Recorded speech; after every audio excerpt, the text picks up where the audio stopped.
ప్రభునామానికి మహిమ కలుగుగాక. యేసుక్రీస్తు ప్రభునామన మీ అందరికీ మా హృదయపూర్వకమైన వందనాలు. ఈ నూతన సంవత్సర శుభాకాంక్షలు తెలియపరచుకుంటున్నాం. దేవుడు మనలను కనికరించి కాపాడి ప్రాణభిక్ష పెట్టి మనలను సజీవ లెక్కలు ఉంచుకొని 2024 సంవత్సరం అంతా కాపాడి 2025 సంవత్సరం మొదటి తారీఖులోనికి మనలను ప్రవేశింపజేశాడు. మనం క్షేమంగా ఆరోగ్యంగా బ్రతుకున్నామంటే అది కేవలం దేవుని కృప, దేవుని దయ, దేవుని సంకల్పం. ఎందరికో లేని భాగ్యాన్ని దేవుడు మనకు అనుగ్రహించినందుకు ఆయనకు మన కృతజ్ఞులమై ఆయన పాదాలు పట్టుకొని ప్రార్థించి దేవుణ్ణి స్తుతిద్దాం. ఒక 25 నిమిషాలు దేవుని వాక్యాన్ని ఈ నూతన సంవత్సర సందర్భంగా వాక్యాన్ని ధ్యానం చేసుకున్నాం.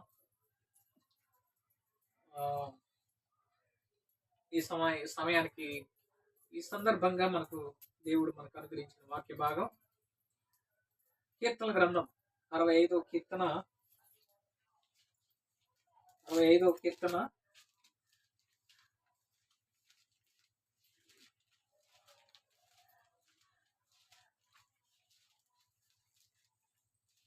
11వ వచన భాగాన్ని చదువుకొని వాక్యాన్ని ధ్యానం చేసుకున్నాం. 65వ కీర్తన 11వ వచనం నేను చదువుతాను, చూడండి. సంవత్సరమును నీ దయా కిరీటము ధరింపజేసి ఉన్నావు, నీ జాడలు సారము వెదజల్లుచున్నవి. మళ్ళా చదువుతున్నాను.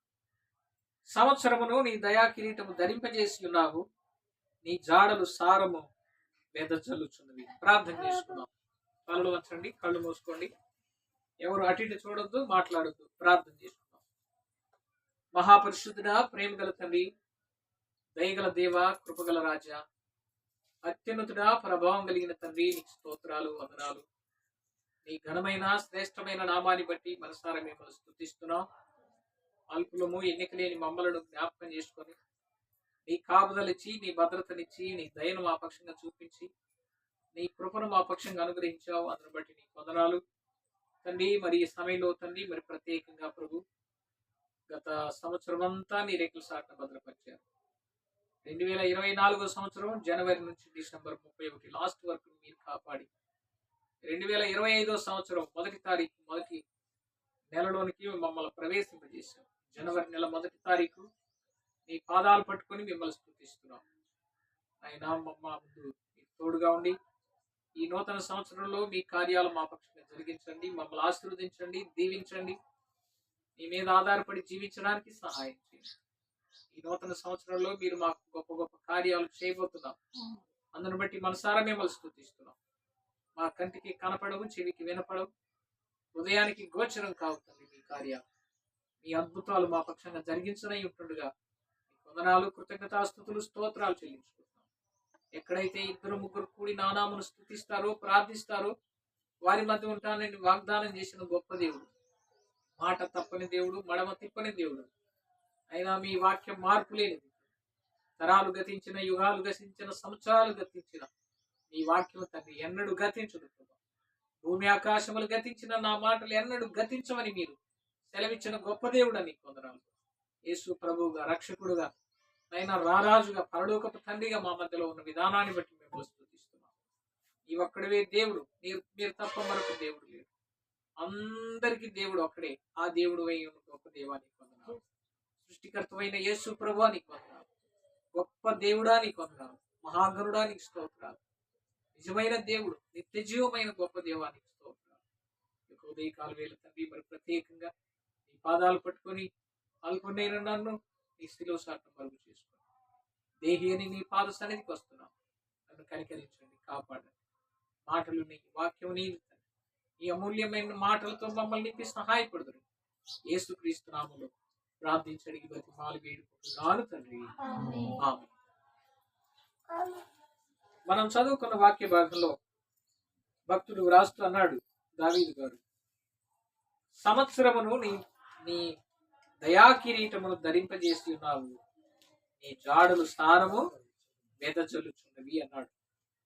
సంవత్సరం ఏం చేశాడు దేవుడు? దయాని కిరీటముగా మనకు అనుగ్రహించాడు. కిరీటం అంటే తల మీద పెట్టుకునేదా, కాళ్ళ కింద పెట్టుకునేదా? తలకు పెట్టుకునేదాన్ని కిరీటం. దేవుడు మన పక్షంగా ఏం చేశాడు? ఒక విలువైన ఒక సంవత్సరాన్ని దేవుడు అనుగ్రహించాడు. తల మీద ఉండేటట్లుగా ఆశీర్వాదకరమైనదిగా దేవుడు ఈ సంవత్సరాన్ని దేవుడు మనకు అనుగ్రహించాడు.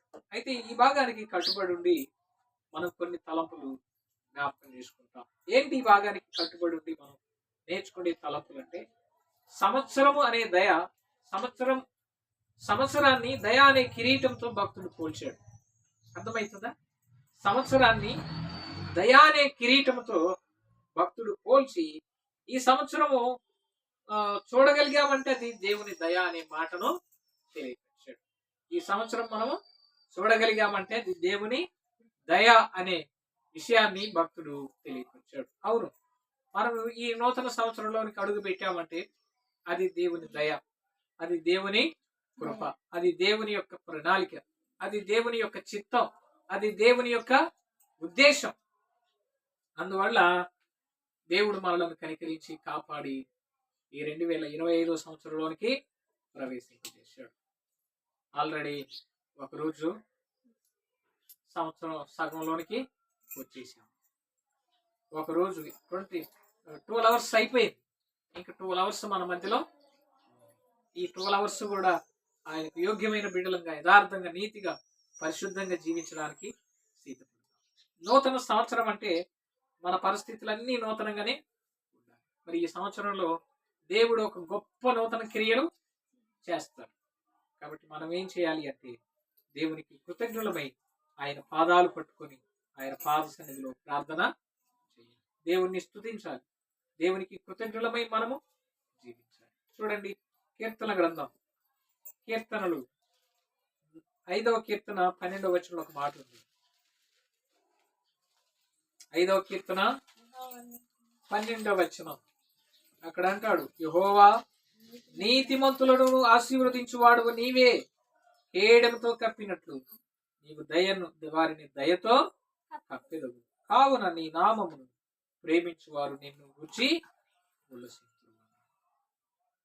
ఇక్కడ భక్తుడు అన్నాడు, యెహోవా నీతిమంతులను ఆశీర్వదించువాడవు నీవే. అది దేవుడు ఎవరిని ఆశీర్వదిస్తాడంటే నీతిమంతులను ఆశీర్వదిస్తాడు. ఎవరు నీతిమంతులు? బైబిల్లో చూడండి, రోమా పత్రిక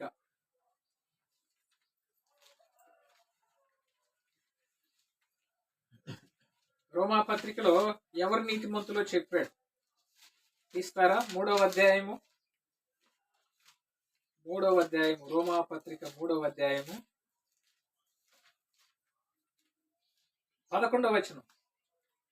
ఇందును గూర్చి వ్రాయబడినదేమనగా, నీతిమంతుడు లేడు, ఒక్కడును లేడు, గ్రహించువాడెవడును లేడు, దేవుని వెదకువాడెవడును లేడు.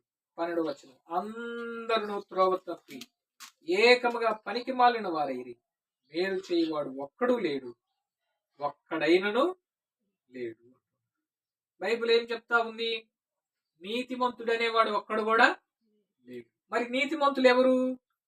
నీతిమంతుల్ని ఆశీర్వదిస్తానన్నాడు దేవుడు. మరి నీతిమంతులు ఎవరు అంటే యేసు క్రీస్తు ప్రభువును నమ్మిన వారే. యేసు ప్రభువును నమ్ముకున్నటువంటి వారు పరిశుద్ధులు. యేసు క్రీస్తు ప్రభువును నమ్మినటువంటి వారు దేవుని బిడ్డలు. దేవుని బిడ్డలు ఎవరంటే యేసు క్రీస్తు రక్తంలో కడుగుబడినటువంటి వారు. చూడండి, 2వ కొరింథీ పత్రిక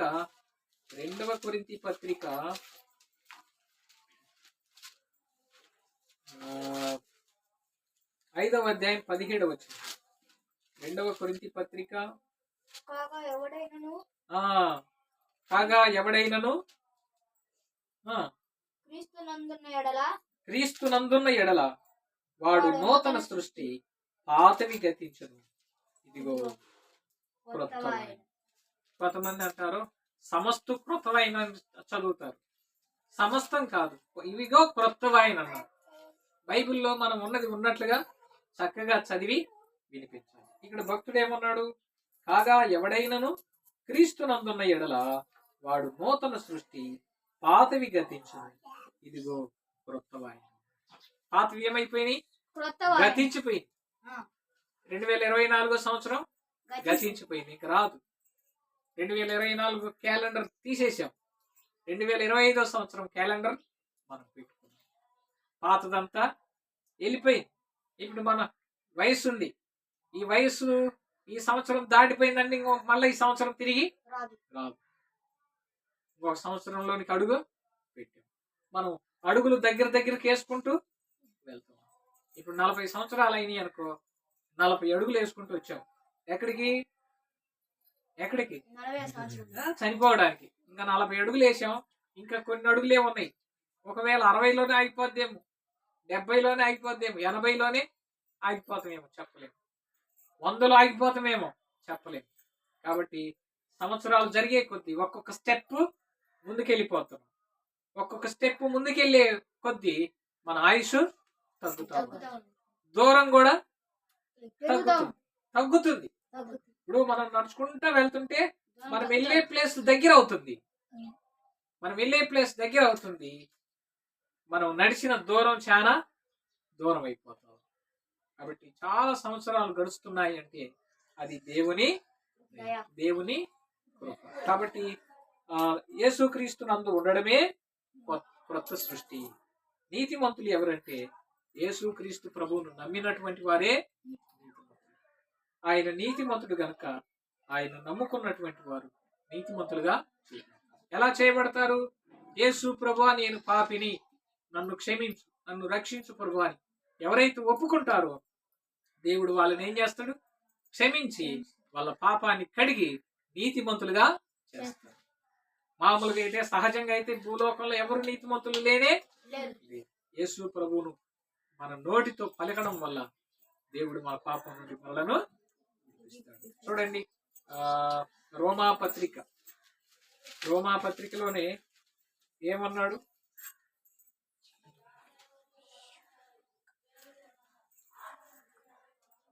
రోమాపత్రిక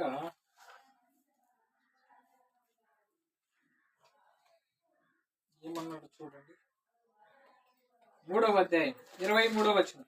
ఏ భేదము లేదు, అందరూ పాపము చేసి దేవుడు అనుగ్రహించి మహిమను పొందలేకపోతున్నారు. ఇంకా ఏమన్నాడు? ఇంకా అందరము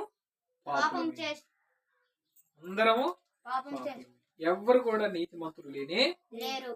మరి నీతిమంతులకు ఎలా చేయబడతామంటే యేసు ప్రభువా నేను పాపిని నోటితో ఒప్పుకొని పశ్చాత్తాపడడం వల్ల దేవుడు మన పాపం నుండి మనలను విడిపిస్తాడు. చూడండి, రోమాపత్రిక 10వ అధ్యాయం 8వ వచనం. రోమాపత్రిక 10వ అధ్యాయము 8వ వచనం. అదేమని చెప్పుచున్నది అని ప్రశ్నించాడు. అదేంటిది? వాక్యము నీ యొద్దను, నీ నోటను, నీ హృదయంలోనూ ఉన్నది, అది మేము ప్రకటించు విశ్వాస వాక్యమే. దేవుడంటే ఎవరో కాదు, వాక్యమే దేవుడు. ఆది యందు వాక్యముండెను, వాక్యము దేవుని యొద్ద ఉండెను, ఆ వాక్యమే దేవుడైతే ఇంకా దేవుడు ఏడున్నాడు? కాబట్టి వాక్యం చెప్తున్నప్పుడు మేము ప్రకటించు ఆ వాక్యమే, విశ్వాస వాక్యమే దేవుడు అన్నాడు. కాబట్టి ఆ వాక్యాన్ని విన్న మనం ఏం చేయాలో చూడండి. 9వ వచనం. అదేమనగా యేసు ప్రభు అని నీ నోటితో ఒప్పుకొని దేవుడు మృతులలో నుండి ఆయనను లేపెనని నీ హృదయమందు విశ్వసించిన ఎడల నీవు రక్షించబడతావు. మనం రక్షించబడమే నీతిమంతులుగా చేయబడ్డాం. మరి నీతిమంతులుగా చేయబడాలి అంటే ఒకటి యేసు ప్రభు అని నీ నోటితో ఒప్పుకోవాలి. యేసు ప్రభువా పాపాలు క్షమించేవాడు యేసు ప్రభువే తప్ప ఈ ప్రపంచంలో ఇంకెవరు లేనే. అందరూ పాపులే గాని యేసు ప్రభు పరిశుద్ధుడు, నిష్కల్మషుడు, పాపుల్లో చేరక ప్రత్యేకంగా ఉన్న దేవుడు. ఆయన్ను పోలిన వాడి ఈ లోకంలో ఎవరు లేనే.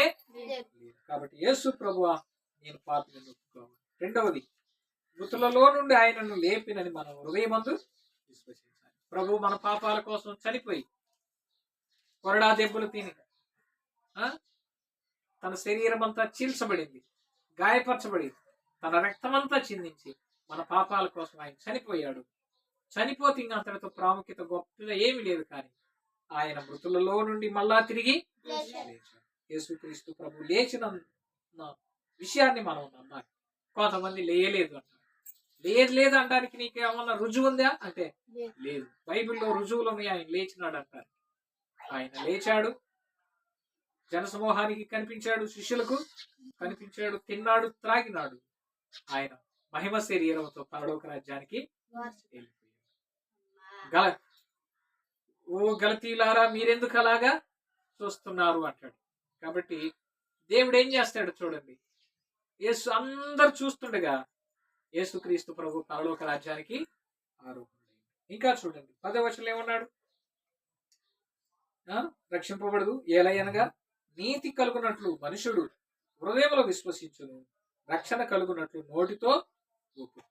ఒకటి, హృదయంలో నమ్మాలి, మనం నమ్మితే నీతిమంతులుగా చేయబడతాం. రెండవది, నోటితో ఒప్పుకోవాలి. ప్రభువా నేను పాపినని ఒప్పుకుంటే దేవుడు రక్షించినట్లు. ఒప్పు కాకుండా కప్పుకున్నాం అనుకో రక్షణను. కాబట్టి ఆయన్ను ఒప్పు కావాలి. అందుకే ప్రభు అన్నాడు, మనుషులు ఎదుట నన్ను ఒప్పుకున్న వాడిని నేను కూడా పరలోకంలో ఒప్పుకుంటాను అన్నాడు. మనుషులు ఎదుట ఎవరైతే ఆయన ఎవరో నాకు తెలియదని ఒప్పు కాకుండా ఉంటారో వాళ్ళను ఒకరోజు ప్రభు కూడా అంటాడు, మీరెవరో నేను అక్రమం చేయవారులారా నా యొద్ద నుండి తొలగిపోండి, మీరెవరో నేను. కాబట్టి దేవుణ్ణి ఒప్పు కావడం ఎంతో గొప్ప విషయం. యేసు ప్రభు మన పాపాల కోసం వచ్చిన పరిశుద్ధుడైన దేవుడు. చూడండి కీర్తనలు 103వ కీర్తన 103వ కీర్తన 4వ వచనం. 103వ కీర్తన 4వ వచనం. సమాధిలో నుండి నీ ప్రాణమును విమోచించుకున్నాడు, కరుణా కటాక్షమును నీకు కిరీటముగా. ఇందాక వచనంలో ఫస్ట్ వచనంలో మనం చదువుకున్నది సంవత్సరమును దయా కిరీటముగా అనుగ్రహించాడు. సంవత్సరాన్ని దేవుడు దయానే కిరీటంగా మనకిస్తే ఈ 103వ కీర్తన 4వ వచనం అంటాడు, కరుణా కటాక్షాలను దేవుడు నీకు కిరీటంగా ఉంచుచున్నాడు. అదేమో దయానే కిరీటం అయితే సంవత్సరం, ఇక్కడ కరుణ కటాక్షం అనేది దేవుడు ఒక కిరీటంగా అనుగ్రహించాడు. దయ, కరుణ, కటాక్షం. మాకు విజయవాడలో సహోదరి ఉంది, కరుణమ్మ అని. ఆ సహోదరి ఆ పేరుకు తగ్గట్లుగా ఆమెలో ప్రేమ ఆప్యాయతలు. అలాగే కరుణ అనే మాటను దేవుడు మన పక్షంగా, కరుణ కటాక్షాలను దేవుడు మనకు అనుగ్రహించాడు. చూడండి, దాన్ని కిరీటంగా ఇచ్చాడు. కాబట్టి దేవుని కరుణను బట్టి, ఆయన కటాక్షాన్ని బట్టి మనం బ్రతుకుతున్నాం, కాపాడబడుతున్నాం. కొత్త సంవత్సరంలోనికి మనం అడుగు. కాబట్టి అందుని బట్టి దేవుని 14వ కీర్తన 18వ వచనం. 14వ కీర్తన 18వ వచనం. 14వ కీర్తన 18వ వచనం. అక్కడ ఏముందో చూడండి. 14 సామెతలు 14 18 తీసారా? జ్ఞానము లేని వారికి మూఢత్వమే శాస్త్రము, వివేకులు జ్ఞానమును కిరీటముగా ధరించుకొందురు. 14:18 ఏమన్నాడు? జ్ఞానము లేని వారికి మూఢత్వమే స్వాస్థ్యము, వివేకము జ్ఞానమును కిరీటముగా ధరించుకొందురు. ఇక్కడ జ్ఞానులు వివేకులు అంటే జ్ఞానము లేని వారు వివేకులు ఇద్దరు గురించి రాశాడు. జ్ఞానం లేని వాళ్ళు అంటే తెలివి తక్కువ వాళ్ళు ఎలా ఉంటారంట? మూఢత్వమే వారికి ఆస్తి, వాళ్ళకి ఇంకేం ఆస్తి ఉండదు. కానీ తెలివి గల వాళ్ళకి ఆస్తి ఏంటిది? వివేకులు జ్ఞానమును కిరీటముగా ధరించుకుంటారు. జ్ఞానం గల వాళ్ళు ఏం చేస్తారు? వివేకులు జ్ఞానాన్ని కిరీటంగా ధరించుకుంటారు. ఇక్కడ 3 కిరీటాలు చూసాం మనం. ఒకటి దయానే సంవత్సరాన్ని దేవుడు మనకు కిరీటంగా ఇచ్చాడు. రెండవది కరుణ కటాక్షాలనే కిరీటాన్ని దేవుడు మనకు అనుగ్రహించాడు. మూడవది జ్ఞానం అనే కిరీటాన్ని ఇచ్చాడు. ఈ జ్ఞానం అనే కిరీటం ఎవరు? యేసుక్రీస్తు ప్రభువే జ్ఞానం. ఆ జ్ఞానం అనే కిరీటాన్ని ఎవరైతే ధరించుకుంటారో వారికి ఈ లోకంలో స్వాస్థ్యం ఉంటుంది. ఈ లోకాన్ని విడిచిపెట్టిన తర్వాత పరలోకంలో కూడా ఆయనకు వాళ్ళకు స్వాస్థ్యము ఉంటుంది. ఈ లోక స్వాస్థ్యం కొద్ది కాలం ఉండేది, ఆస్తులు. ఈ ప్రాణం పోయే వరకే. ఈ ప్రాణం పోతే దాన్ని మనం ఏమి తీసుకెళ్ళాం. అంతలో కనబడి అంతలో మాయమైపోయి ఆవిరి వంటిది మన బ్రతుకు. దేవుడు కనికరించి కాపాడి ప్రాణభిక్ష పెడుతున్నాడు. చూడండి, గడ్డి మీద పువ్వులాంటి. ఈ మంచు కాలంలో బయటికి వెళ్ళినప్పుడు గడ్డి మీద ఫ్లవర్స్ వస్తాయి, సన్నటి పువ్వులు రకరకాలుగా. ఒకటి కొన్ని బ్లూగా ఉంటాయి, కొన్ని రెడ్గా ఉంటాయి, కొన్ని తెల్లగా ఉంటాయి, కొన్ని ఎల్లో కలర్లు ఉంటాయి. రకరకాల కలర్స్ లో అందంగా కనిపిస్తాయి ఉదయాన్నే బయటికి వెళ్ళినప్పుడు. మళ్ళా అదే ప్లేస్ కు 11 గంటలకు వెళ్తే అంత అందంగా ఉన్న పువ్వులు ఈ ఎండకు వాడిపోతాయి. దాని మీద ఉన్న నీరంతా అయిపోతుంది, ఆవిరైపోతుంది. ఆ పువ్వు వాడిపోయి కింద రాలిపోయిన పువ్వు మంచి గాలి వస్తే ఆ రాలిన పువ్వు నిలబడ దాన్ని ఎగిరి ఎక్కడో పడిపోయింది. మన జీవితం కూడా పువ్వు లాంటిది. అందుకే భక్తుడు పేతురు గారు అన్నాడు, గడ్డి మీద పువ్వు లాంటి వాళ్ళు అన్నారు ప్రభు. ఇంకంత మాత్రమే కాదు, ప్రభు అన్నాడు, మీరు నీటి మీద బుడగ లాంటి వాళ్ళు. బుడగుంది, కనపడతా ఉంది, ఎప్పుడు పగిలిపోద్దో తెలియదు. అలాంటి బ్రతుకులని మనలను దేవుడు కనికరించి కృప, కరుణ, కటాక్షాలను దేవుడు మనకు అనుగ్రహించాడు. కాబట్టి మనం ఏం చేయాలి? కరుణ కటాక్షాలతో. కాబట్టి మనం ఏం చేయాలి? దేవుణ్ణి స్తుతించాలి. యోవేలు గ్రంథంలో ఒక మాట రాయబడింది, చూడండి. యోవేలు గ్రంథం 2వ అధ్యాయం. యోవేలు గ్రంథం 2వ అధ్యాయం చూశారా?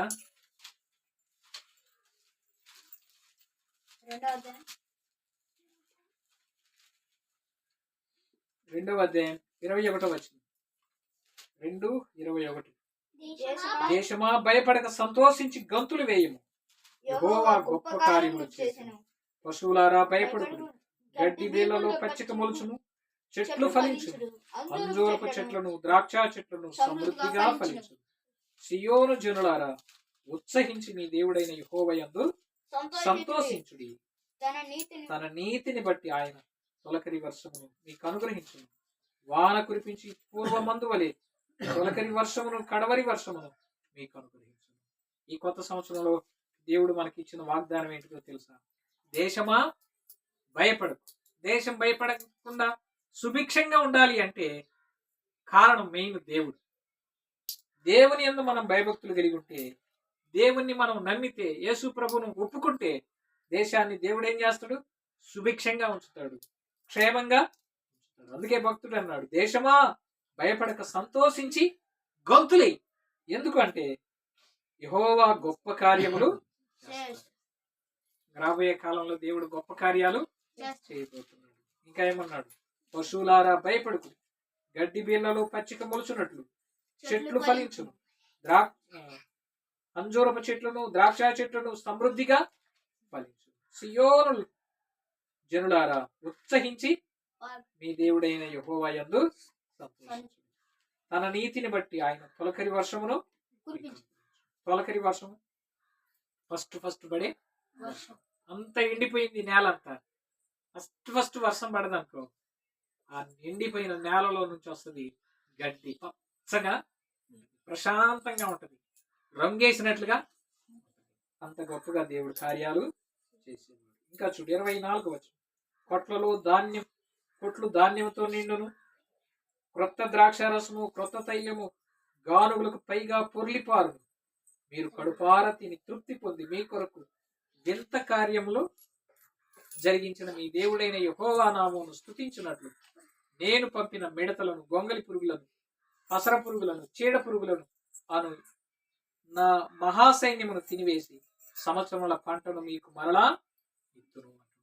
దేవుడు దేశానికి చెబుతున్నాడు, దేశం సుభిక్షంగా ఉండాలి అంటే దేశంలో ఉన్న ప్రజలు ఏం చేయాలో తెలుసా?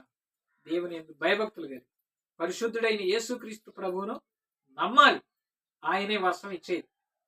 ఎవరి లోకంలో వర్షం కురిపించలేదు. నువ్వెంత కోటేశ్వరుడు కోటాను కోట్లు సంపాదించిన వర్షం కురిపించడం నీ వల్ల కాదు. కానీ దేవుడు మాత్రమే కురిపించగలడు. ఎందుకు కురిపించగలడంటే ఆయన దయగలవాడు, ఆయన కరుణ గలవాడు, కటాక్షం గలవాడు. మానవులమైన మనం ఎదుటి మనిషి విషయంలో కరుణ చూపించలేము, కటాక్షం చూపించలేము. కానీ దేవుడు ఈ చెడిపోయిన పడిపోయిన పనికిరాని మానవులను, దేవునికి వ్యతిరేకంగా చేసే మానవులను దేవుడు కనికరిస్తున్నాడు, దయ చూపిస్తున్నాడు, కటాక్షాన్ని చూపిస్తున్నాడు, కరుణను చూపిస్తున్నాడు. ఆ కరుణ, ఆ కటాక్షం, దయ నీకు కావాలి అంటే యేసుక్రీస్తు ప్రభువును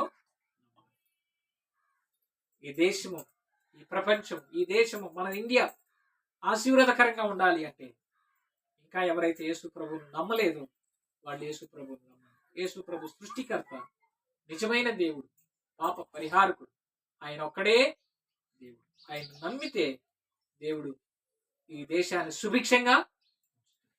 సుభిక్షంగా ఉండాలి అంటే సమయానికి వర్షాలు పడాలి. వర్షాలు పడాలి అంటే దేవుడు మాత్రమే కురిపించాలి. వర్షం పడ్డప్పుడు సమయానికి పంటలు పండుతాయి.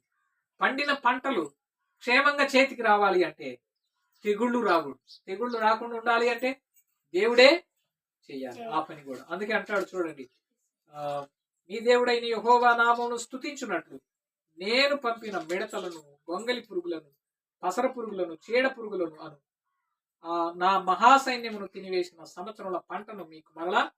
ఇంతకుముందు మీరు నా మాట వినలేదని చీడ పురుగులు, తెగుళ్ళను రప్పించాను. కానీ ఇప్పుడు మీరు నా మాట వింటున్నారు, నాకు లోబడుతున్నారు, నాకు భయపడుతున్నారు, నన్ను అంగీకరిస్తున్నారు కాబట్టి నేనేం చేస్తాను? చీడ పురుగులు, గొంగలి పురుగులు, పసర పురుగులు, చీడ పురుగులు అన్నిటిని నేను తీసేస్తాను. 26వ వచనం, నా జనులు ఇక నెన్నటికి నీ సిగ్గునందరు. అప్పుడు ఇశ్రాయేలీల మధ్య నున్నవాడు నేనే అనియు, నేనే మీ దేవుడైన యెహోవాననియు, నేను తప్ప వేరొక దేవుడు లేడనియు మీరు తెలుసుకుందరు. నా జనులు ఇక నెన్నడను సిగ్గు.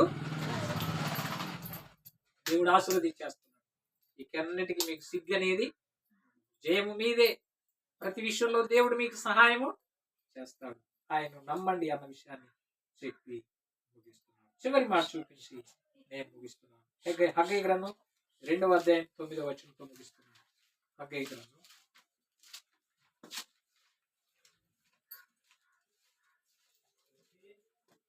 2వ అధ్యాయం 19తో ముగిస్తున్నాను. 2వ అధ్యాయం 19వ వచనం, కొట్లలో ధాన్యముందా? ద్రాక్ష చెట్లైనను, అంజూరపు చెట్లైనను, దానిమ్మ చెట్లైనను, ఒలివ చెట్లైనను పోయిన కదా. అయితే ఇది మొదలుకొని నేను మిమ్మును ఆశీర్వదించు. దేవుడు ఈ సంవత్సరంలో దేవుడు మనల్ని గొప్పగా ఆశీర్వదించబోతున్నాడు. ఎవరైతే ఆయన మీద ఆధారపడి ఆయన నమ్ముకొని ఆయన విశ్వాసం ఉంచుతారో దేవుడు వారిని తప్పక ఆశీర్వదిస్తాడు. కొన్ని కష్టాలు వచ్చిన, శ్రమలు వచ్చిన తట్టుకొని నిలబడితే దేవుడు గొప్ప కార్యాలు. కాబట్టి ఈ నూతన సంవత్సరంలో అలాంటి కృపను పరిశుద్ధాత్మ దేవుడు మనకు అనుగ్రహించుగాక. చిన్న ప్రార్థన చేస్తాను, ముగించుకుందాం. ప్రార్థన, చిన్న ప్రార్థన అయిపోయింది. ప్రార్థన చేసుకున్నాం. చెప్పబడిన వాక్యాన్ని ఒకసారి గుర్తు చేసుకున్నాం. ప్రభు అన్నాడు, భక్తుడు కీర్తనల ద్వారా సంవత్సరాన్ని దయా కిరీటంగా అనుగ్రహించాడు. సంవత్సరం అనేది ఒక దయాని కిరీటాన్ని దేవుడు మనకి ఇచ్చాడు. కరుణ కటాక్షం అనే ఒక కిరీటాన్ని దేవుడు మనకు అనుగ్రహించాడు. ప్రేమ కృప అనే కిరీటాన్ని దేవుడు మనకు అనుగ్రహించాడు. కాబట్టి ఈ సమయంలో దేవుని కిరీటాన్ని పొందుకొని జ్ఞానం అనే కిరీటాన్ని ఇచ్చాడు. ఆ జ్ఞానం అనే కిరీటమే యేసుక్రీస్తు ప్రభు. యేసుక్రీస్తు ప్రభు నమ్మితేనే మనకు పాపక్షమాపణ. యేసు ప్రభువును నమ్మితేనే మనకు రక్షణ. యేసు ప్రభువును నమ్మితేనే నరక శిక్ష తప్పింపబడుతుంది. యేసు ప్రభువును నమ్మకపోతే నరకానికి వెళ్ళిపోతాం. ప్రియమైన సోదరి సోదరుల, ఇక నూతన సంవత్సరంలో దేశం సుభిక్షంగా ఉండాలన్నా, మన దేశం, మన రాష్ట్రం, మన జిల్లాలు, మన ప్రాంతాలు ఆశీర్వాదకరంగా ఉండాలి అంటే యేసు ప్రభువునందు విశ్వాసం ఉంచాలి. పాపాలు ఒప్పుకొని పశ్చాత్తాపడి ప్రభువును నమ్మండి. నమ్మిన ప్రతి ఒక్కరిని దేవుడు నీతిమంతులుగా చేస్తాడు. నీతిమంతుల మీదకి ఆయన ఆశీర్వాదాలు రప్పిస్తాడు. పంటలు పండిస్తాడు, ఫలాలు ఇస్తాయి, చెట్లు చక్కగా ఆశీర్వదించబడతాం. దీవెన కావాలా, శాపం కావాలి, ఒకసారి మనమే తీర్మానం చేసుకుందాం. దీవెన కావాలి అంటే ప్రభు మాట విందాం, ప్రభువుకు లోపడదాం, ప్రభు చెప్పినట్లుగా చేద్దాం. భక్తి విషయంలో, పరిశుద్ధత విషయంలో, ప్రార్థన విషయంలో, బైబిల్ చదవడం విషయంలో, ప్రార్థించుకోవడం విషయంలో, కూడికల విషయంలో దేవుడు ఆశీర్వాదకరంగా ఆయన మీద ఆధారపడితే చేస్తాడని ప్రభు పేరును మనం చేస్తూ ప్రార్థన చేసి ముగిస్తాం. ప్రార్థన. ప్రేమగల తండ్రి, నీకు వందనాలు, స్తుతులు, స్తోత్రాలు. ఇంతవరకు మీరు మాకు తోడుగా ఉండి 3 కిరీటాలు ఇచ్చారు. జ్ఞానం అనే కిరీటం, కరుణ కటాక్షాలనే కిరీటం, అంత మాత్రమే కాదు దయాని కిరీటాన్ని, ఒక సంవత్సరాన్ని మీరు మాకు అనుగ్రహించారు. కిరీటం అనేది తలపైన ఉండేది కానీ కింద ఉండేది కాదు కదా ప్రభు. మాకు పైన ఇచ్చారు, మాకు తలకు గౌరవంగా ఇచ్చారు, ఆశీర్వాదకరంగా ఇచ్చారు, దీవెనకరంగా ఇచ్చారు దేవ. అదని బట్టి నీకు వందనాలు. రక్షించబడిన మమ్మల్ని నీ బిడ్డలుగా స్థిరపరచండి. యథార్థంగా నీతిగా పరిశుద్ధంగా జీవించడానికి సహాయం చేయండి. ప్రార్థనా జీవితం దయచేయండి, బైబిల్ చదివే జీవితం దయచేయండి తండ్రి. యథార్థ జీవితం మాకు దయచేయండి. నీతిగా పరిశుద్ధంగా మేము ఈ లోకంలో జీవించి మీ నామానికి మహిమ తెచ్చుకొచ్చే బిడ్డలుగా ఉండడానికి సహాయం చేయాలి. మీ మిత్రులకు మేలుకరంగా ఉండడానికి సహాయం చేయాలి. ఈ సంవత్సరంలో తండ్రి మీ నామాన్ని గణపరిచే బిడ్డలుగా ఉండడానికి సహాయం చేయాలి. ఎత్తబడిన వాక్యానికి నీరు కట్టి చేరిన మమ్మల్ని అందరినీ మీ చేతులకు అప్పగించుకుంటాం. ఈ సంవత్సరం అంతా మీ చేతులకు అప్పగించుకుంటాం. ప్రతి క్షణం, ప్రతి నిమిషం, ప్రతి గంట, ప్రతిరోజు మీకు యోగ్యంగా మేము జీవించడానికి సహాయపడతాం. ఈ అవకాశాన్ని ఇచ్చినందుకు నీకు వందనాలు చెల్లించుకుంటాం. యేసుక్రీస్తు మహిమ కలిగిన నామమున ప్రార్థించి అడిగి వేడుకుంటున్నాను తండ్రి. ఇప్పుడు వచ్చిన మీ అందరికీ నా హృదయపూర్వకమైన వందనాలు.